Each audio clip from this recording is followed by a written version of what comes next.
막걸리가 친정어머니의 머리를 타고 흘러내렸습니다. 네 딸이 내 아들을 잡아갔어.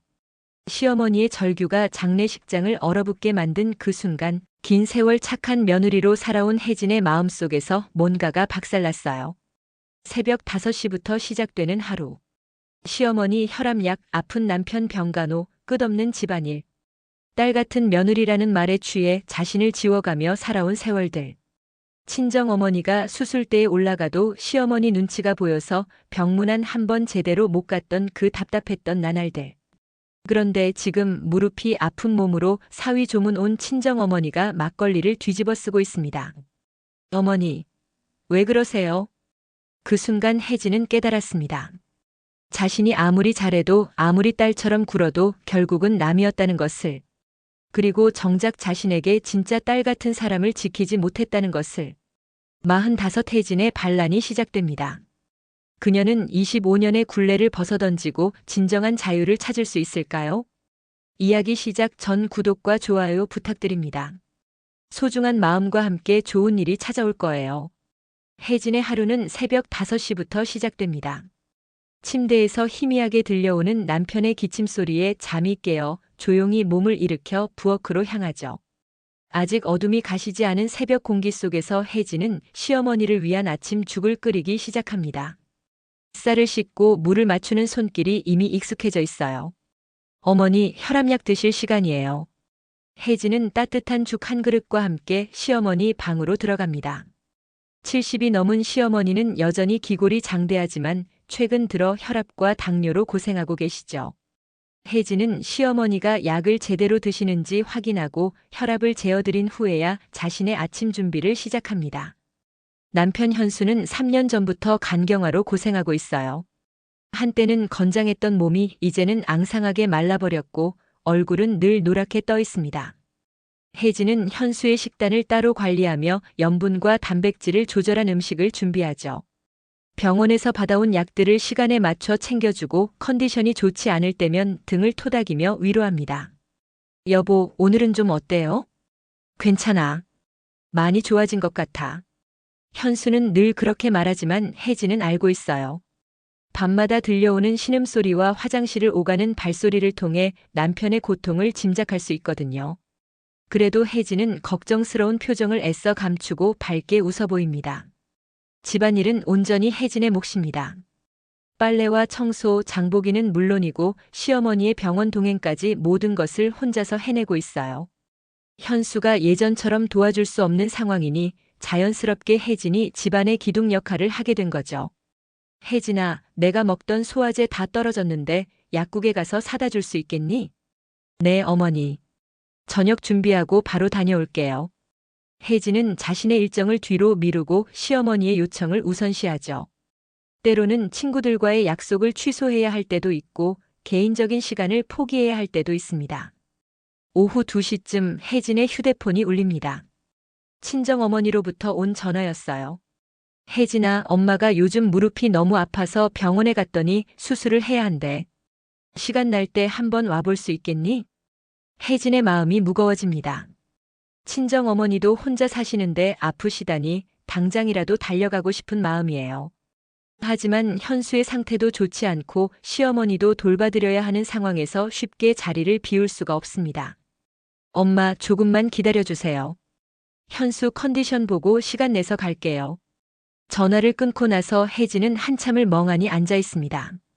친정어머니가 아프다는 소식에 가슴이 저며오지만 당장 어쩔 수 없는 현실이 답답하기만 해요. 시어머니께 말씀드려서 하루 정도 친정에 다녀와도 될 텐데 왠지 모르게 입이 떨어지지 않습니다. 저녁 시간이 되어 가족이 함께 식탁에 앉습니다. 혜진이 정성스럽게 준비한 밥상 앞에서 시어머니가 먼저 입을 엽니다. 현수야, 오늘 컨디션은 어떠니? 어머니, 많이 좋아진 것 같아요. 식욕도 조금씩 돌아오고 있고요. 현수는 시어머니 앞에서만큼은 아픈 내색을 하지 않으려 애씁니다. 혜진은 그런 남편의 모습을 보며 안쓰러움과 고마움을 동시에 느끼죠. 가족을 걱정시키지 않으려는 현수의 마음을 누구보다 잘 알고 있거든요. 혜진이 덕분이야. 이렇게 잘 챙겨주니까 빨리 나을 수 있는 거지. 시어머니의 말에 혜진은 겸손하게 고개를 숙입니다. 하지만 마음 한구석에서는 복잡한 감정이 일어나고 있어요. 분명 고마운 말씀인데 왜인지 부담스럽게 느껴지는 건 왜일까요? 밤이 되어 모든 일을 마치고 침대에 누운 혜진은 천장을 바라보며 생각에 잠깁니다. 결혼한 지 20년이 넘었지만 요즘처럼 외로움을 느낀 적은 없었던 것 같아요. 사랑하는 남편이 곁에 있고 가족들이 자신을 필요로 하는데도 마음 한구석이 허전합니다. 친정어머니 생각이 자꾸 떠오릅니다. 수술이 필요하다고 하셨는데 혼자서 얼마나 무서우실까요? 딸인 자신이 곁에 있어 드려야 하는데 이렇게 발이 묶여 있으니 죄송한 마음뿐입니다. 혜진은 작은 한숨을 내쉬며 눈을 감습니다. 내일도 또 바쁜 하루가 시작될 테니까 지금이라도 푹 쉬어야 해요. 하지만 잠이 쉽게 오지 않습니다.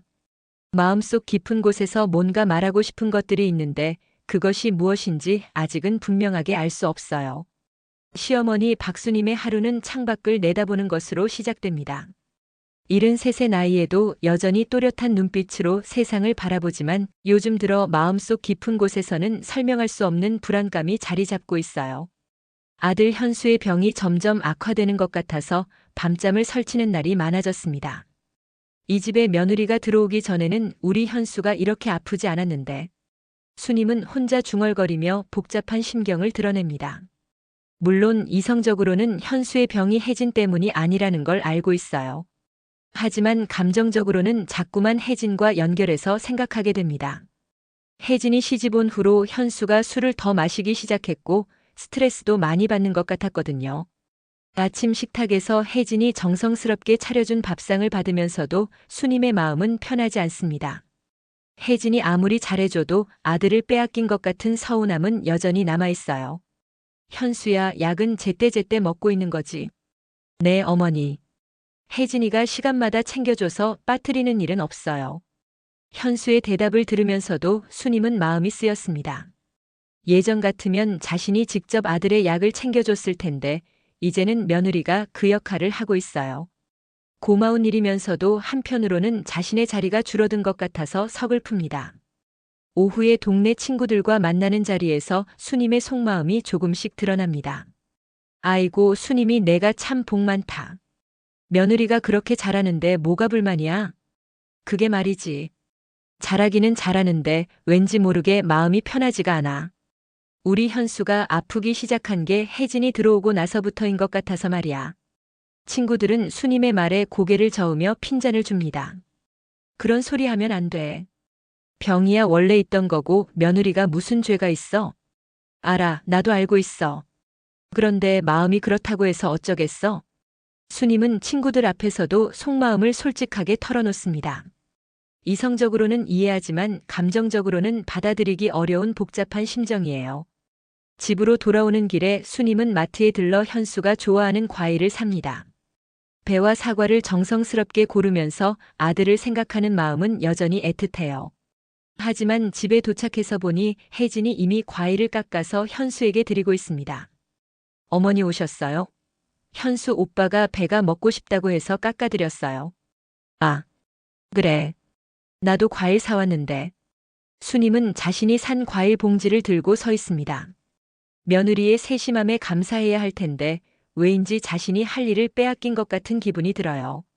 저녁 시간이 되어 가족이 함께 모였을 때 수님은 평소보다 말수가 적습니다. 혜진이 현수를 챙기는 모습을 지켜보면서 복잡한 감정에 휩싸여 있어요. 현수야, 오늘 병원에서 뭐라고 했니? 별다른 얘기는 없었어요, 어머니. 약만 잘 먹고 식단 관리 잘하면 된다고 하더라고요. 식단 관리라. 혜진아, 현수 음식 만들 때 염분은 정말 적게 넣고 있는 거지. 수님의 말에는 미묘한 의심의 뉘앙스가 섞여 있습니다. 혜진은 그것을 알아채고 조금 당황스러워해요. 네, 어머니. 병원에서 받은 식단표 그대로 하고 있어요. 염분계도 사서 정확하게 재고 있고요. 그래? 그럼 다행이고. 그런데 현수가 요즘 얼굴이 더 노래진 것 같은데? 수님의 말에 식탁 분위기가 무거워집니다. 현수는 어머니의 걱정을 덜어드리려고 애쓰지만 실제로 컨디션이 좋지 않은 것은 사실이에요. 어머니 괜찮아요. 의사 선생님도 이 정도면 잘 관리되고 있다고 하셨어요. 하지만 수님의 마음은 더욱 불안해집니다. 아들의 병이 나아지지 않는 것 같아서 초조하고 그 답답함을 어디에 풀어야 할지 모르겠어요. 자연스럽게 그 감정이 혜진을 향하게 됩니다. 밤이 되어 혜진이 설거지를 하고 있을 때 수님은 거실에서 현수와 단둘이 이야기를 나눕니다. 현수야, 솔직히 말해봐. 몸이 정말 좋아지고 있는 거야? 어머니, 좋아지려고 노력하고 있어요. 혜진이도 정말 잘 챙겨주고 있고요. 그게 아니야. 혜진이 잘하는 건 나도 알아. 그런데 네가 들어오고 나서 이상하게 됐잖아. 현수는 어머니의 말에 당황합니다. 혜진이 듣게 될까봐 걱정되기도 하고 어머니의 마음도 이해가 되거든요. 어머니, 그런 말씀은 하지 마세요. 혜진이가 들으면 얼마나 상처받을까요? 알아, 나도 알고 있어. 그런데 마음이 그렇다니까 어쩌겠어? 수님은 자신도 모르게 목소리가 높아집니다. 부엌에서 설거지를 하던 혜진의 손이 잠시 멈춰요. 시어머니와 남편의 대화가 귀에 들어오고 있습니다. 네가 들어오고 나서 우리 현수가 달라졌어. 예전에는 이렇게 아프지도 않았는데. 수님의 말은 계속 이어집니다. 오랫동안 쌓여있던 감정들이 한꺼번에 터져 나오는 것 같아요. 현수는 어머니를 달래려고 하지만 이미 감정이 올라온 수님을 막기는 어렵습니다. 혜진은 설거지를 하면서도 시어머니의 말을 듣고 있습니다. 가슴이 답답해지고 눈물이 날 것 같지만 참고 견뎌내야 해요. 시어머니도 아들을 잃을까봐 불안해서 그러는 거라고 스스로를 달래면서 말이죠. 현수의 마지막 날은 누구도 예상하지 못한 채로 찾아왔습니다. 평소보다 조금 더 기침이 심했을 뿐 특별히 위험해 보이지는 않았거든요. 혜진은 그날 아침에도 여느 때처럼 현수를 위한 죽을 끓이고 약을 준비했습니다. 여보, 오늘은 병원에 가는 날이에요. 컨디션이 어때요? 괜찮아. 조금 피곤하긴 하지만 갈 수 있어. 현수는 평소보다 기운이 없어 보였지만 병원 진료 약속을 미루고 싶어 하지 않았어요. 혜진은 남편을 부축해서 택시에 태우고 함께 병원으로 향했습니다. 병원에서의 검사 결과는 예상보다 심각했습니다. 의사는 심각한 표정으로 혜진과 현수를 바라보며 입원을 권했어요. 간 수치가 많이 악화됐습니다. 당분간 입원해서 집중 치료를 받으시는 게 좋겠어요. 그날 밤 병원 침대에 누워있던 현수는 갑자기 의식을 잃었습니다. 혜진은 황급히 간호사를 불렀고 의료진이 응급처치를 했지만 현수는 그대로 세상을 떠났어요. 너무나 갑작스러운 일이었습니다. 시간은 오후 11시 45분입니다. 의사의 선언과 함께 혜진의 세상이 무너져 내렸어요. 20년 넘게 함께 살아온 남편이 이렇게 갑자기 떠날 줄은 상상도 못했습니다. 혜진은 현수의 손을 잡고 한참을 울었어요. 집으로 돌아와서 시어머니에게 소식을 전하는 것이 가장 어려운 일이었습니다. 수님은 혜진의 표정만 봐도 무슨 일인지 직감했어요. 현수가 어떻게 됐나? 어머니, 현수 오빠가 떠났어요. 수님은 그 자리에서 주저앉았습니다. 평생을 함께 살아온 아들을 잃은 충격은 말로 표현할 수 없을 만큼 컸어요. 혜진은 자신도 슬픔에 잠겨 있으면서도 시어머니를 부축하고 위로해야 했습니다. 장례식 준비는 수님이 주도했습니다. 마을의 전통적인 방식대로 치르겠다며 모든 절차를 직접 챙겼어요. 혜진은 수님의 뜻을 따르며 묵묵히 뒷바라지를 했습니다. 상주는 자신이지만 시어머니가 더 힘들어 하실 거라고 생각했거든요. 혜진아, 꽃은 국화로만 하자. 현수가 화려한 걸 좋아하지 않았으니까. 네, 어머니. 어머니 뜻대로 하시죠. 그리고 음식 준비도 우리가 직접 해야 해. 밖에서 시키는 건 정성이 없어. 수님의 요구사항은 계속 늘어갔고 혜진은 모든 것을 받아들였습니다. 자신의 슬픔을 뒤로 미룬 채 시어머니의 마음을 헤아리려고 애썼어요. 장례식장에는 현수의 친구들과 동료들, 그리고 마을 사람들이 조문을 왔습니다. 혜진은 상주로서 모든 조문객들에게 인사를 드리고 접대를 해야 했어요. 눈물을 참으며 예의를 지키는 것이 현수에 대한 마지막 예의라고 생각했습니다. 하지만 수님의 태도는 여전히 차갑기만 했어요. 장례식 준비 과정에서도 혜진에게 따뜻한 말 한마디 건네지 않았습니다. 혜진아, 문상객들 오면 제대로 인사드려야 해. 현수 체면 구기면 안 되니까. 친척들 오시면 음식부터 제대로 차려 내놔야 해.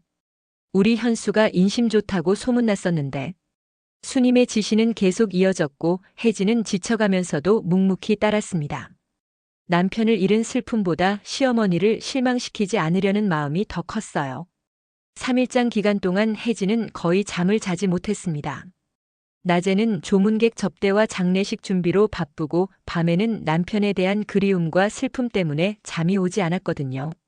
그런데도 시어머니 앞에서는 약한 모습을 보이지 않으려고 애썼습니다. 어머니, 드실 것 좀 드세요. 이렇게 아무것도 안 드시면 몸이 상해요. 난 괜찮아. 네가 알아서 해. 수님은 혜진의 걱정에도 냉담하게 반응했어요. 아들을 잃은 슬픔 때문인지 아니면 다른 이유 때문인지 알 수 없지만 혜진을 대하는 태도가 더욱 서늘해졌습니다. 둘째 날 저녁 혜진은 잠시 밖으로 나가서 신선한 공기를 마셨어요. 장례식장의 무거운 분위기에서 벗어나 혼자만의 시간을 갖고 싶었습니다. 하지만 오래 있을 수는 없었어요. 시어머니가 혼자 있으면 안 될 것 같아서 금세 다시 들어갔습니다. 어머니, 제가 잠깐 나갔다 왔어요. 괜찮으셨어요? 수님은 대답 없이 현수의 영정을 바라보고 있었어요. 그 모습을 보며 혜진은 가슴이 아팠습니다. 시어머니의 슬픔이 얼마나 클지 충분히 이해할 수 있었거든요. 마지막 밤이 되어서야 혜진은 혼자 현수의 영정 앞에 앉을 수 있었습니다. 조용한 시간에 남편과 마지막 대화를 나누고 싶었어요. 여보, 정말 수고 많았어요. 아프면서도 우리를 걱정해줘서 고마웠어요. 혜진의 눈에서 눈물이 흘러내렸습니다. 그동안 참고 있던 슬픔이 한꺼번에 터져나왔어요. 하지만 소리내어 울 수는 없었습니다. 시어머니가 들으실까봐 걱정되었거든요. 새벽이 되어서야 혜진은 잠깐 눈을 붙일 수 있었어요. 내일이면 발인식이고 모든 것이 끝날 예정입니다. 하지만 정말로 모든 것이 끝나는 건지 혜진은 확신할 수 없었어요.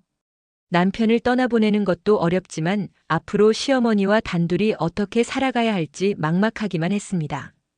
발인을 하루 앞둔 저녁 혜진의 친정어머니 김정숙이 조문을 왔습니다. 무릎 수술을 앞두고 있어서 몸이 불편한데도 사위의 마지막 길을 배웅하러 온 거예요. 정숙은 지팡이의 의지에 힘겹게 걸어 들어왔습니다. 혜진아, 엄마가 늦어서 미안하다. 무릎이 아파서 움직이기가 힘들었어. 혜진은 친정 어머니를 보는 순간 눈물이 쏟아질 것 같았어요. 그동안 혼자서 모든 것을 감당하느라 지쳐있던 차에 유일하게 자신을 이해해줄 사람이 나타난 것 같았습니다. 엄마 오시느라 고생하셨어요. 몸이 아픈데 굳이 오실 필요 없었는데. 무슨 소리야? 현수가 나한테도 아들 같았는데 마지막 길 안 배웅할 수가 있니? 정숙은 먼저 현수의 영정 앞에 가서 정성스럽게 절을 올렸습니다. 그리고 향을 피우며 조용히 기도를 드렸어요.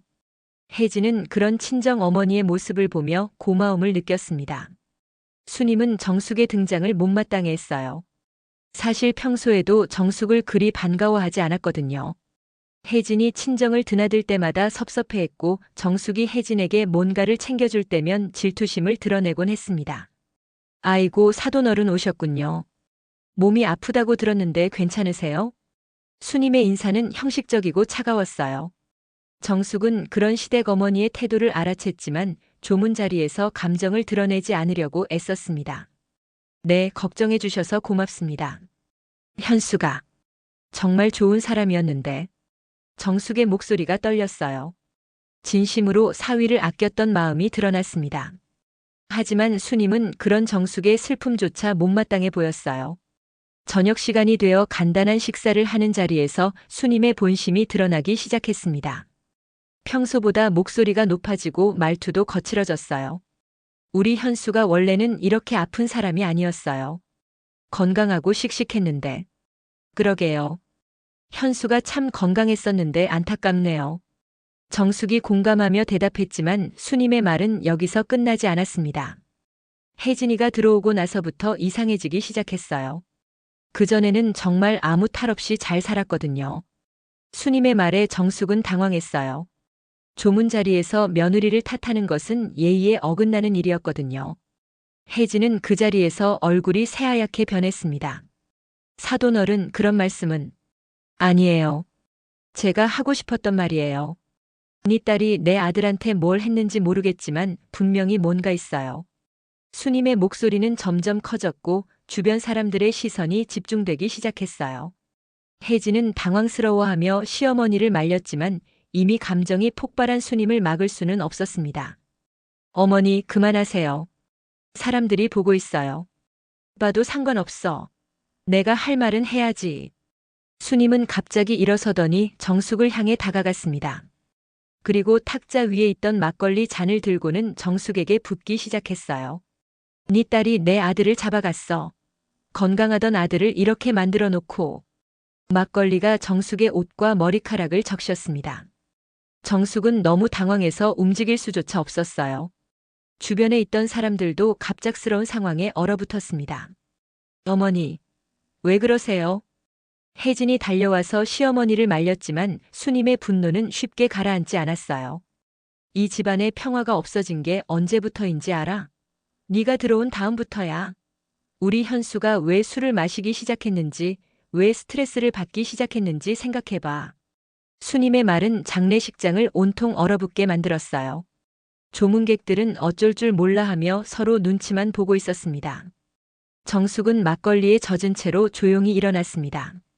화를 낼 만도 했지만 조문 자리에서 소란을 피우고 싶지 않았어요. 혜진아, 엄마는 괜찮다. 그냥 옷만 좀 갈아입으면 돼. 정숙의 침착한 반응에 혜진은 더욱 마음이 아팠어요. 친정어머니가 이런 모욕을 당하는데도 참고 있는 모습을 보니 견딜 수가 없었습니다. 엄마, 정말 죄송해요. 제가 잘못했어요. 혜진은 친정어머니 앞에서 무릎을 꿇고 사과했어요. 하지만 정작 사과받아야 할 사람은 따로 있었습니다. 수님은 그런 혜진의 모습을 보면서도 표정을 바꾸지 않았어요. 주변 사람들이 상황을 수습하려고 나섰지만 이미 벌어진 일을 되돌릴 수는 없었습니다. 장례식장의 분위기는 완전히 얼어붙었고 조문객들은 어색해하며 자리를 뜨기 시작했어요. 혜진은 친정어머니를 부축해서 조용한 곳으로 데려갔습니다. 막걸리 냄새가 나는 정숙의 옷을 보며 혜진의 마음은 산산조각 났어요. 엄마, 정말 죄송해요. 제가 잘못했어요. 혜진아, 엄마한테 사과할 일이 아니야. 시어머니도 아들 잃고 정신이 없으셔서 그러시는 거야. 정숙은 딸을 위로하며 상황을 이해하려고 애썼지만 혜진은 더 이상 참을 수가 없었어요. 그동안 쌓여있던 모든 감정이 한꺼번에 터져나올 것 같았습니다. 이 순간 혜진은 깨달았어요. 자신이 아무리 잘해도 아무리 희생해도 시어머니의 마음을 돌릴 수는 없다는 것을. 그리고 가장 소중한 친정어머니가 모욕당하는 것을 지켜만 보고 있을 수는 없다는 것을 말이죠. 친정어머니에게 막걸리를 부은 순간을 목격한 혜진은 그 자리에서 얼어붙었습니다. 20년 넘게 참아왔던 모든 것들이 한순간에 무너져 내리는 느낌이었어요. 아무리 시어머니가 아들을 잃은 슬픔에 빠져 있다고 해도 이건 도저히 용납할 수 없는 일이었습니다. 혜진은 친정어머니를 부축해서 화장실로 데려갔어요. 정숙은 막걸리 냄새가 진동하는 옷을 입고도 딸을 걱정하며 말했습니다. 혜진아, 괜찮다. 엄마는 정말 괜찮아. 시어머니도 마음이 아프셔서 그러시는 거야. 친정어머니의 이해심 깊은 말에 혜진의 눈에서 눈물이 쏟아졌어요. 모욕을 당하고도 상대방을 이해하려는 어머니의 모습이 더욱 마음을 아프게 했습니다. 엄마, 왜 그렇게 참으세요? 아무리 그래도 이건 너무하잖아요. 얘야, 오늘은 현수 장례식이야. 소란 피우면 안 돼. 정숙은 딸의 어깨를 토닥이며 위로했지만 혜진의 마음속에서는 뭔가가 완전히 바뀌고 있었어요. 그동안 착한 며느리로 살기 위해 자신을 억누르고 참아왔던 모든 순간들이 주마등처럼 스쳐 지나갔습니다. 새벽 5시부터 시작되는 하루, 시어머니의 혈압약과 아침 죽 준비, 남편의 병간호, 집안일까지 모든 것을 혼자 감당했던 날들. 친정어머니가 아프다는 소식을 듣고도 시어머니 눈치를 보느라 병문 안을 밀었던 일. 그 모든 희생과 배려가 결국 이런 모욕으로 돌아온 현실이 너무나 절망적이었어요. 엄마, 저는 정말 잘못 살아온 것 같아요. 혜진의 목소리가 떨렸습니다. 그동안 자신이 옳다고 믿어왔던 모든 것들에 대해 의문이 들기 시작했어요. 무슨 소리야? 너만큼 잘한 며느리가 어디 있니? 그런데 왜 이런 대우를 받아야 하죠? 제가 뭘 잘못했다고. 혜진은 더 이상 말을 잇지 못하고 흐느꼈습니다. 20년 넘게 쌓인 서러움이 한꺼번에 터져 나오는 것 같았어요. 정숙은 딸을 꼭 안아주며 조용히 말했습니다. 혜진아, 엄마가 그동안 내가 얼마나 힘들었는지 이제야 알겠다. 전화로만 들었을 때는 몰랐는데 오늘 직접 보니까 내가 정말 많이 참고 살았구나. 친정어머니의 말에 혜진은 더욱 울음을 터뜨렸어요. 그동안 누구도 자신의 고충을 알아주지 않는다고 생각했는데 친정어머니만큼은 자신을 이해해주고 있었던 거죠. 엄마, 저는 어떻게 해야 하죠? 계속 이렇게 살아야 하나요? 얘야, 그건 내가 결정할 일이야. 엄마가 대신 결정해 줄 수는 없어. 정숙의 말은 단순했지만 혜진에게는 큰 깨달음을 주었어요. 그동안 다른 사람들의 기대에 맞춰 살아왔지만 정작 자신이 원하는 게 무엇인지는 생각해 본 적이 없었던 것 같습니다. 화장실에서 나와 다시 빈소로 돌아가는 길에 혜진은 새로운 결심을 하고 있었어요. 더 이상 자신을 희생하며 다른 사람의 인정을 받으려 애쓰지 않기로 했습니다. 빈소에 돌아오니 수님은 여전히 화가 난 표정으로 앉아 있었어요. 주변 사람들이 달래려고 했지만 쉽게 진정되지 않는 모습이었습니다. 어머니. 혜진이 조용히 수님을 불렀습니다. 수님은 혜진을 쳐다보며 여전히 차가운 눈빛을 보냈어요. 뭐야? 죄송하다는 말씀 드리려고요. 혜진의 말에 수님은 콧방귀를 뀌었습니다. 지금 와서 사과해서 뭐해? 이미 다 늦었어. 네, 정말 늦었죠. 제가 그동안 어머니 마음을 제대로 헤아리지 못했나 봐요. 혜진의 목소리에는 이전과 다른 무엇인가가 있었어요. 더 이상 비굴하게 매달리거나 애원하는 톤이 아니었습니다. 그동안 저는 어머니께 딸 같은 며느리가 되려고 정말 많이 노력했어요. 새벽부터 밤늦게까지 집안일하고 현수 오빠 병간호하고 어머니 건강도 챙기고. 그게 당연한 거 아니야? 수님의 반응에 혜진은 쓴웃음을 지었습니다. 네, 당연한 일이었죠. 그런데 제가 한 가지 깨달은 게 있어요. 뭔데? 아무리 잘해도 어머니 마음속에서는 제가 남이었구나 하는 거요. 혜진의 말에 수님은 잠시 말문이 막혔어요. 예상했던 반응과 달라서 당황스러웠습니다. 제가 현수 오빠를 잡아갔다고 하셨죠? 사실 저도 그동안 그런 생각을 해봤어요. 제가 정말 현수 오빠에게 해가 되는 사람이었나 하고요. 혜진은 조용하지만 또렷한 목소리로 계속 말했습니다. 하지만 오늘 깨달았어요. 제가 아무리 자책하고 노력해도 어머니 마음은 바뀌지 않는다는 걸요. 그리고 가장 중요한 건 저에게도 소중한 사람이 있다는 거예요. 혜진의 시선이 친정 어머니를 향했습니다. 막걸리 냄새가 아직도 나는 정숙이 딸을 걱정스럽게 바라보고 있었어요. 어머니가 현수 오빠를 사랑하시는 만큼 저도 제 어머니를 사랑해요. 그런데 오늘 어머니께서 제 어머니에게 하신 일은 정말 용서할 수 없어요. 혜진의 목소리가 떨렸지만 단호함이 느껴졌습니다. 수님은 그런 혜진의 변화를 감지하고 불안해하기 시작했어요. 이 순간 혜진은 완전히 새로운 사람이 되어 있었습니다. 빈소 한쪽 구석에서 정숙은 딸을 조용히 불렀습니다. 막걸리 냄새가 채 가시지 않은 옷을 입고 있었지만 정숙의 표정은 오히려 평온해 보였어요. 혜진은 어머니 곁으로 다가가 조심스럽게 앉았습니다. 엄마, 정말 괜찮으세요? 병원에 가봐야 하는 거 아니에요? 아니야, 엄마는 괜찮다. 옷만 더러워졌을 뿐이야. 정숙은 딸의 손을 잡으며 부드럽게 미소 지었어요. 그 미소에는 딸에 대한 깊은 사랑과 이해가 담겨 있었습니다. 혜진아, 엄마가 오늘 이곳에 와서 많은 걸 봤다. 내가 그동안 얼마나 힘들게 살았는지 이제야 제대로 알겠어. 엄마. 엄마는 지금까지 전화로만 너와 이야기했잖아. 그래서 내가 힘들다고 할 때마다 시집살이가 원래 그런 거야. 조금만 더 참아봐라고 말했는데 오늘 보니까 엄마가 너무 몰랐구나. 정숙의 목소리에는 미안함이 가득했어요. 딸의 고통을 제대로 헤아리지 못했던 자신에 대한 후회가 묻어났습니다. 내가 전화해서 시어머니 이야기할 때 엄마는 그냥 시댁 어른이시니까 잘해드리라고만 했지. 내 마음이 얼마나 상했을지는 생각 못했어. 혜진은 친정 어머니의 말을 들으며 눈물이 났어요. 그동안 혼자서 감당해야 한다고 생각했던 모든 것들을 어머니가 이해해주고 있다는 사실이 너무나 고마웠습니다. 엄마, 저는 정말 잘하려고 했어요. 현수 오빠도 사랑했고 어머니도 제 어머니처럼 모시려고 했는데. 알아, 다 알고 있어. 내가 얼마나 착한 아이인지 엄마가 제일 잘 알잖아. 정숙은 딸의 등을 토닥이며 위로했어요. 20년 넘게 쌓인 딸의 고통을 이제야 온전히 이해하게 된 것 같았습니다. 그런데 말이야, 혜진아. 착한 것도 때가 있는 법이야. 내가 아무리 잘해도 상대방이 그걸 인정하지 않으면 그건 너만 손해보는 일이거든. 엄마 말씀이 맞아요. 저도 이제야 깨달았어요. 혜진은 고개를 끄덕이며 대답했습니다. 친정 어머니의 말이 자신의 마음과 정확히 일치했어요. 엄마는 오늘 일로 화나지도 않고 억울하지도 않아. 대신 내가 걱정돼. 이런 일이 있고 나서도 계속 여기서 살아야 하니까.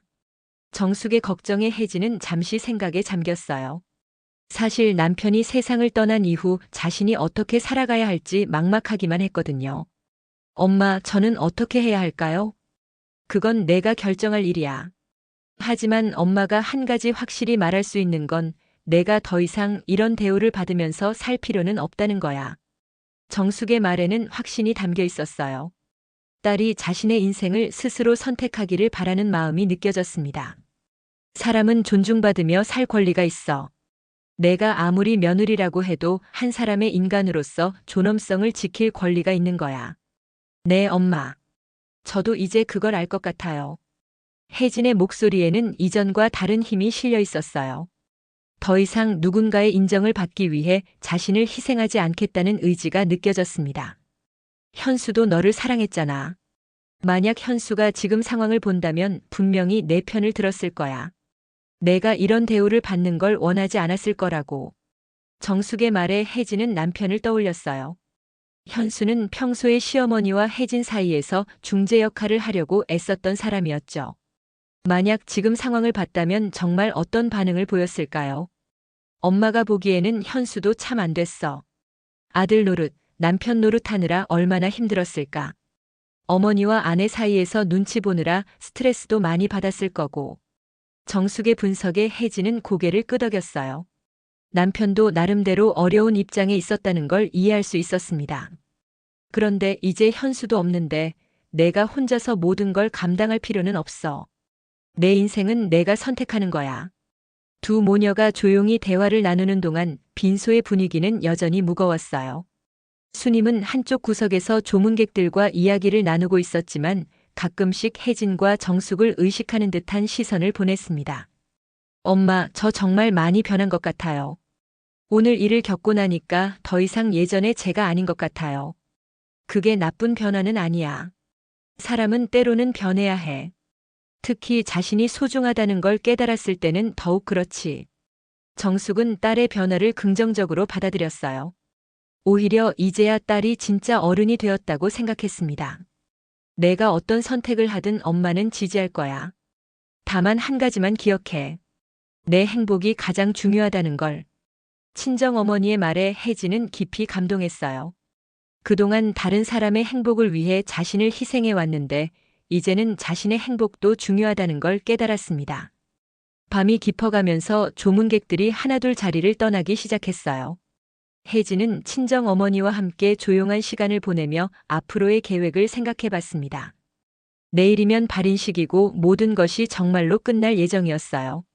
그리고 그 끝은 동시에 새로운 시작을 의미하기도 했습니다. 발인을 마치고 집으로 돌아온 후 혜진은 시어머니와 단둘이 마주 앉게 되었습니다. 3일간의 장례식을 치르느라 지친 두 사람 사이에는 묵직한 침묵이 흘렀어요. 수님은 아들을 떠나보낸 슬픔에 잠겨 있었고 혜진은 앞으로 어떻게 살아가야 할지 고민에 빠져 있었습니다. 어머니. 혜진이 먼저 입을 열었어요. 목소리는 평소보다 낮고 차분했습니다. 더 이상 시어머니 눈치를 보며 조심스럽게 말하는 예전의 혜진이 아니었죠. 뭐야? 수님의 대답도 여전히 차가웠어요. 아들의 장례식에서 벌어진 일들 때문에 혜진에 대한 감정이 더욱 나빠진 상태였습니다. 저는 이제 이 집을 떠나려고 합니다. 혜진의 말에 수님은 깜짝 놀랐어요. 예상하지 못했던 말이었거든요. 며느리가 먼저 떠나겠다고 하는 경우는 흔하지 않았습니다. 갑자기 무슨 소리야? 갑작스럽지 않아요. 사실 어제부터 계속 생각해 봤거든요. 혜진은 시어머니의 눈을 똑바로 바라보며 말했습니다. 더 이상 고개를 숙이지 않았어요. 저는 20년 넘게 이 집의 며느리로 살았습니다. 그동안 정말 최선을 다했다고 생각해요. 최선을 다했다고? 네가? 수님의 목소리에는 비웃음이 섞여 있었어요. 하지만 혜진은 더 이상 그런 태도에 상처받지 않았습니다. 네, 최선을 다했어요. 새벽 5시부터 밤늦게까지 집안일하고 현수 오빠 병간호하고 어머니 건강도 챙기고 제가 할 수 있는 모든 걸 다 했어요. 혜진의 목소리에는 자신감이 느껴졌어요. 자신이 해온 일들에 대한 정당한 평가를 스스로 내리고 있었습니다. 그런데 어머니는 저를 인정해주지 않으셨죠. 아니, 인정하지 않는 정도가 아니라 저를 원망하고 미워하셨어요. 당연하지. 네가 들어오고 나서 우리 현수가. 어머니, 현수 오빠의 병은 제 잘못이 아니에요. 혜진이 수님의 말을 단호하게 끊었습니다. 이전 같으면 절대 할 수 없었던 행동이었어요. 간경화는 오랜 음주와 스트레스 때문에 생기는 병이에요. 현수 오빠도 그걸 알고 계셨고 의사 선생님도 그렇게 말씀하셨잖아요. 그래도 네가. 제가 뭘 했나요? 현수 오빠에게 술을 강요한 적도 없고 스트레스를 준 적도 없어요. 오히려 금주하시라고 계속 말렸죠. 혜진의 반박에 수님은 할 말을 잃었어요. 사실 혜진의 말이 맞다는 걸 알고 있었거든요. 하지만 인정하고 싶지 않았습니다. 저는 남편을 정말 사랑했어요. 그리고 그 사랑에 대한 예의로 어머니를 친어머니처럼 모시려고 했어요. 혜진의 목소리가 떨렸지만 멈추지 않았어요.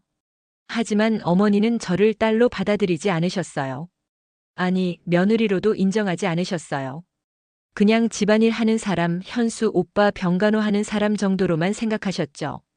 수님은 혜진의 말에 반박하려고 했지만 말이 나오지 않았어요.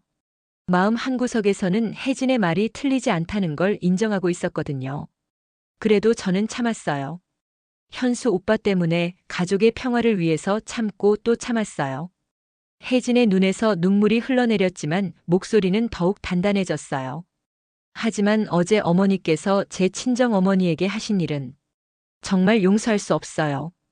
그건 제 어머니는 무릎이 아픈 몸으로 현수 오빠 마지막 길 배웅하러 오셨어요. 그런데 어머니는 그런 분에게 막걸리를 부으셨죠. 혜진의 목소리가 높아졌어요. 그동안 참아왔던 분노가 터져 나오는 것 같았습니다. 아무리 슬프고 화가 나셔도 그건 해서는 안 될 일이었어요. 제가 어머니의 며느리라면 제 어머니는 어머니의 사돈어른이잖아요. 수님은 혜진의 말에 고개를 돌렸어요. 자신이 한 일이 잘못되었다는 걸 알고 있었지만 인정하기가 어려웠습니다. 저는 남편을 사랑했고 그 사랑 때문에 어머니에게 상처를 주고 싶지 않았어요. 그래서 계속 참고 또 참았어요. 혜진은 시어머니를 똑바로 바라보며 말했습니다. 하지만 이제는 다릅니다. 더 이상 저 혼자만 참을 수는 없어요. 그래서 떠나겠다는 거야? 수님이 마침내 입을 열었어요. 목소리에는 복잡한 감정이 섞여 있었습니다. 네, 떠나겠어요. 어머니도 저 없이 편하게 사실 수 있을 거예요. 현수 재산은 어떻게 할 거야? 수님의 질문에 혜진은 잠시 생각했어요. 현수에 대한 사랑은 여전했지만 더 이상 이 집에서 살 수는 없었습니다. 재산은 어머니께서 지내세요. 저는 따로 현수 오빠를 추모하겠어요. 그럼 이 집은? 나 혼자 어떻게 살라고? 수님의 목소리에 불안감이 섞였어요. 혜진이 정말로 떠날 수도 있다는 생각이 들자 당황스러워졌습니다. 어머니께서 결정하세요. 이 집을 팔고 다른 곳으로 이사하셔도 되고 계속 여기서 사셔도 되고요. 혜진의 대답은 담담했어요. 더 이상 시어머니의 선택에 자신의 인생을 맡기지 않겠다는 의지가 느껴졌습니다. 저는 내일 짐을 싸서 친정으로 가겠어요. 그리고 제 앞으로 된 통장이나 보험 같은 건 정리해서 가져가겠어요. 야, 혜진아. 수님이 급하게 혜진을 불렀지만 혜진은 이미 자리에서 일어나고 있었어요. 어머니, 아들만 죽은 게 아니에요. 딸 같던 며느리인 저도 오늘 죽었다고 생각하세요. 혜진의 마지막 말에 수님은 할 말을 잃었어요. 20년 넘게 함께 살아온 며느리가 이렇게 변할 줄은 상상도 못했거든요. 혜진은 시어머니를 뒤로하고 방으로 향했습니다. 내일부터는 정말로 새로운 인생이 시작될 예정이었어요. 다음 날 아침 혜진은 평소보다 일찍 일어났습니다. 하지만 이번에는 시어머니를 위한 아침 준비가 아니라 자신의 짐을 정리하기 위해서였어요. 20년 넘게 살아온 집을 떠나는 일이 쉽지는 않았지만 혜진의 마음은 이미 결정되어 있었습니다. 옷가지와 개인용품들을 가방에 넣으면서 혜진은 지난 날들을 돌이켜봤어요. 신혼 때부터 지금까지의 모든 순간들이 주마등처럼 스쳐 지나갔습니다. 행복했던 기억도 있고 힘들었던 기억도 있었지만 이제는 모두 과거가 될 것 같았어요. 혜진아, 정말 가는 거야? 수님이 혜진의 방 앞에서 말했습니다. 밤새 잠을 제대로 이루지 못한 듯 얼굴이 상해 보였어요. 혜진이 정말로 떠날 수도 있다는 생각에 밤새 고민했던 것 같았습니다. 네, 어머니. 이미 결정한 일이에요. 혜진은 짐을 정리하던 손을 멈추지 않고 대답했어요. 시어머니를 바라보지도 않았습니다. 그동안 내가 너무했나? 수님의 목소리에는 처음으로 미안함이 섞여 있었어요. 하지만 혜진에게는 이미 늦은 후회였습니다. 어머니께서 어떻게 생각하시든 상관없어요. 저는 제 결정에 따라 살겠어요. 혜진의 대답은 차갑고 단호했어요. 더 이상 시어머니의 인정을 받으려 애쓰지 않겠다는 의지가 느껴졌습니다. 오전 10시쯤 친정어머니 정숙이 택시를 타고 왔어요. 어제 연락을 받고 딸을 데리러 온 것이었습니다. 정숙은 여전히 무릎이 아픈 몸이었지만 딸을 위해서라면 어떤 고생도 감수할 준비가 되어 있었어요. 혜진아, 짐 다 쌌니? 네, 엄마. 거의 다 됐어요. 혜진은 마지막 가방을 들고 나왔습니다. 20년 넘게 살았던 집에서 가져갈 수 있는 건 생각보다 많지 않았어요. 대부분 추억들이었고 그 추억들은 가방에 담을 수 없는 것들이었으니까요. 거실로 나온 혜진은 현수의 영정 사진 앞에 섰습니다. 남편과의 마지막 인사를 하고 싶었어요. 여보, 저는 이제 가요. 그동안 행복했어요. 많이 사랑했고 지금도 사랑해요. 혜진은 영정 앞에 깊숙이 절을 올렸습니다. 눈물이 흘러내렸지만 후회는 없었어요. 이것이 현수에 대한 사랑을 지키는 마지막 방법이라고 생각했습니다. 하지만 저도 이제 제 인생을 살아야겠어요. 여보가 저를 사랑했던 만큼 저도 제 자신을 사랑하며 살겠어요. 수님은 한쪽 구석에서 그런 혜진의 모습을 지켜보고 있었어요. 뭔가 말하고 싶었지만 입이 떨어지지 않았습니다. 20년 넘게 함께 살아온 며느리가 이렇게 떠나는 것을 막을 방법을 찾지 못했어요. 어머니. 혜진이 마지막으로 수님을 불렀습니다.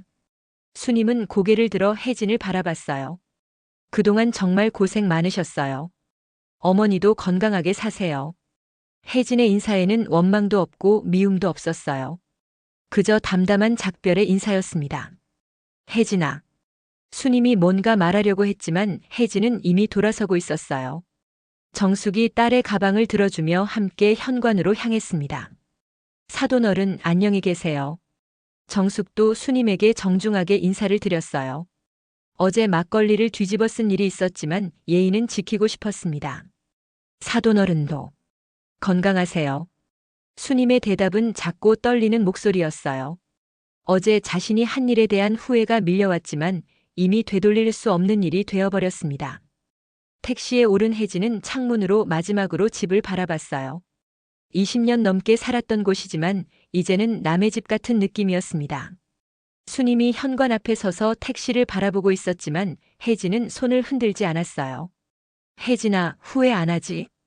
택시가 출발하면서 정숙이 딸에게 물었습니다. 아니요, 엄마. 전혀 후회 안 해요. 오히려 왜 이제야 이런 결정을 했나 싶어요. 혜진의 대답은 확신에 차 있었어요. 더 이상 과거에 얽매이지 않겠다는 의지가 느껴졌습니다. 그럼 앞으로 어떻게 할 거야? 일단 엄마 곁에서 마음을 정리하고 그 다음에 제 길을 찾아보려고요. 아직 45이니까 늦지 않았죠? 혜진의 목소리에는 희망이 섞여 있었어요. 비로소 자신만의 인생을 살 수 있게 된 것에 대한 기대감이 느껴졌습니다. 물론이지. 인생은 지금부터 시작이야. 정숙은 딸의 손을 꼭 잡아주었어요. 그동안 남을 위해 희생하며 살아온 딸이 이제야 자신을 위한 삶을 시작하게 된 것이 기뻤습니다. 택시는 혜진을 새로운 시작으로 데려가고 있었어요. 뒤돌아보지 않는 혜진의 모습에서는 더 이상 예전의 순종적이고 참을성 많은 며느리의 모습을 찾을 수 없었습니다. 대신 자신의 존엄성을 지킬 줄 아는 당당한 한 사람의 여성이 있었어요. 창밖으로 스쳐 지나가는 풍경을 바라보며 혜진은 생각했습니다. 아마 수님도 시간이 지나면 자신이 떠난 이유를 이해하게 될 거라고요. 그리고 언젠가는 서로를 용서할 수 있는 날이 올지도 모른다고 말이에요. 하지만 지금 당장은 그런 것들이 중요하지 않았어요. 중요한 건 자신이 드디어 자유로워졌다는 것, 그리고 앞으로는 누구를 위해서가 아닌 자신을 위해 살 수 있게 되었다는 것이었습니다. 혜진의 새로운 인생이 시작되고 있었어요. 45의 나이에 찾은 진정한 자유, 그것은 그 어떤 것보다도 소중한 선물이었습니다.